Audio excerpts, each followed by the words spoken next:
Hello guys! Magandang araw po sa inyong lahat! Andito na naman si ate ninyo sa harap ng camera para magbigay na naman ng isang informasyon na baka hindi nyo pa nalalaman. Pero bago ko simulan, humiling lang po ako ng kaunting pabor na i-subscribe ang maliit na channel na ate Stella ninyo. Guys, huwag na tayong paligoy-ligoy ba? Simulan na natin ang ating topic ngayon. So, alam niyo ba guys, na kaming mga babae, meron din kaming gustong-gusto na marinig sa aming mga partner habang kami ay nakikipag-sipping, no? So, at isa rin ito na paraan para kami ay magbasa, libugan at ganado. Narito ang mga katagang gusto naming marinig habang nasa labanan. So, ang ibig sabihin, meron talaga kaming mga gusto ring marinig na ang akala lang ng mga partner namin dahil nahihiya po kami, hindi namin masabi-sabi. Pero ito na ang pagkakataon na ginawan ko ng isang vlog na para malaman doon sa gustong malaman magkaroon ng idea na ano ba nga talaga ang mga gusto ng babae na marinig habang kasi minsan 'di ba nagsasalita ang mga kalalakihan habang nakikipaglabanan.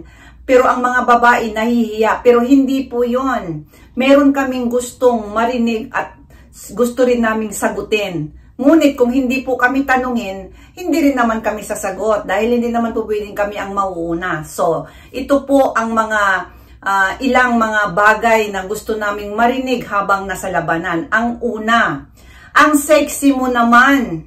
At ang ganda ng hubog ng iyong katawan. May mga complex din kasi ang mga babae. Kaya kapag sinabi ng lalaki na panatag ang aming kalooban, kapag sinabi ninyo yan, kahit wala pang katotohanan, kapag sinabi ninyong sexy na yan, doon po sa pag-usapan natin is yung nasa labanan na talaga habang nag-aanuhan na kayo. So, kapag sinabi nyo yan, kahit sino naman talaga, ay talagang mapanatag ang aming kasi nga meron kaming complex sa aming mga, lalo na kung may edad na. Kaya kapag narinig namin yun sa sa aming partner, ay ganado po kami. At doon pa lang ay medyo tataas yung pagnanasa namin, So, ang number 2 naman, ang bango mo. Oo. Kahit sa ang parte ng iyong katawan, panatag ang mga babae kapag sinabing mabango kami. So, yun na nga. Pero guys, wag naman yung yung ibig sabihin na kung walang katotohanan, kaya nga, pwede naman talaga tayong magsinungaling, pero ikakaganda naman ng Hindi naman kasi meron tayo, kasi lahat naman tayo meron talagang kapintasan.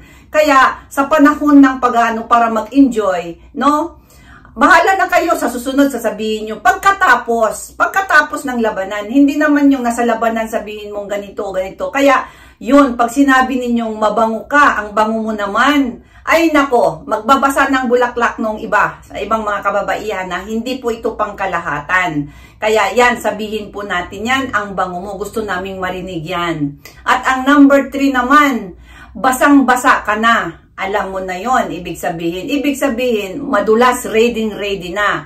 Gustong ipaalam ng babae sa'yo na ready mo nang ipasok si Manoy. So, ibig sabihin, yun na yon, na kapag nagbabasa na doon sa ibaba, ibig sabihin, tatanggapin na ng babae. Kasi pag dry yan, ay hindi pa ready yan. Kaya pag sinabi mo na basang-basa yan, nako, pagpasok pa lang ni Manoy niyan, wala na. Puputok na kaagad yan. So, yan po ang gusto rin naming marinig.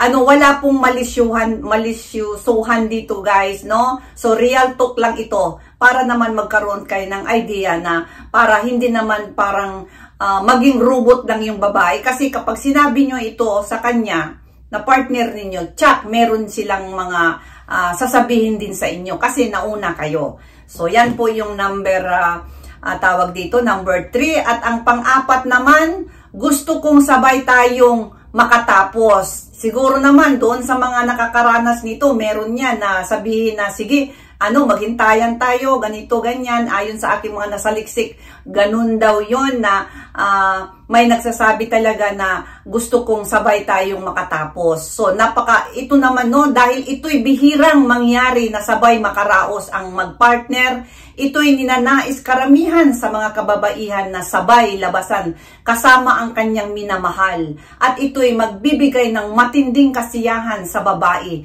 na hindi niya malilimutan at ikaw ang hanapin niya at gusto niyang makatalik muli. So, talagang powerful ito guys na kapag nagkataon na magkasabay daw ang ano. At ayon sa aking pagsaliksik, pwede daw ito kapag yun na nga naghihintayan ang bawat isa. Yun na nga, kailangan lang talaga ng ano, tinatawag na control, muscle control ba dyan, na ibig sabihin, wag mo munang, yun na nga, maghintayan kayong dalawa. Kapag malapit ng isa, pwede nyong bunutin muna, o sa kanan naman, ipasok na naman. So, kayo po ang nakakaalam. Pwede po niyang gawin. Pwede yang gawin na magkasabay po kayo. So, yan po yung number 4. At ang panghuli naman natin na gustong marinig ng mga kababaihan, gusto kong makitang labasan ka. Pag sinabi nyo yan, ang babae naman magpursige, no? Gusto rin itong marinig ng ibang kababaihan. Pero wag po nating panglahatan, no? Merong mga kababaihan din na gustong marinig ito. Para ipaalam sa'yo na tama ang iyong mga ginagawa, kaya siya nilabasan. Dahil ang mga babae hindi basta-basta nakakaraos. So, ang ibig sabihin, pag sinabi mong gusto kong makita na, ma-feel ko na nakatapos ka na. Dahil gusto rin naman yun ng mga kalalakihan na mauna ang isang babae. So, kapag sinabi mo yan sa kanya, kahit ibulong nyo lang, wag namang isigaw, bulong lang. Sabihin mo lang na, tawag, malapit ka na ba? Gusto kong makitang makaraos ka. At ang babae naman talaga ay magpursige dahil na yun, parang parang kuryente po yun para sa aming mga ibang kababaihan na sa word na sinabi mo, sa sinabi mo, talagang ang babae talaga ay talagang parang mas lalong magahay na siya. Kaya ayon, doon pa lang makakaraos na siya.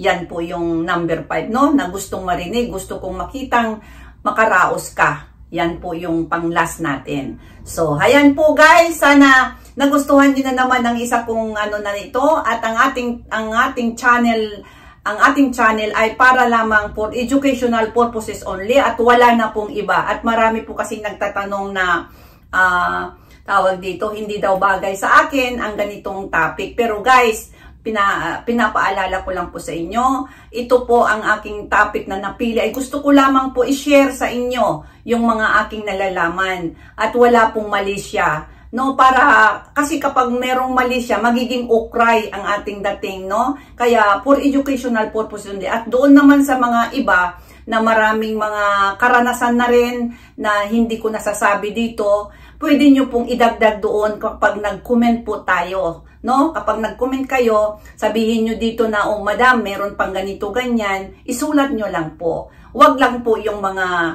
hindi kaaya-aya kasi matitrace up po ng YouTube yon, yung mga na yon. Wala naman na akong sisweldohin pag ginawa niyo yon. Kaya meron kayong mga, halimbawa may kulang akong mga hindi nasabi dahil hindi naman lahat talaga na nasa liksik ko. Ayon lamang sa mga na hagilap ko at doon sa mga kaunting karanasan ko ang aking mga topic dito sa channel natin. So, maraming salamat sa inyong lahat sa walang sawang panunood sa aking maliit na channel. Maraming salamat.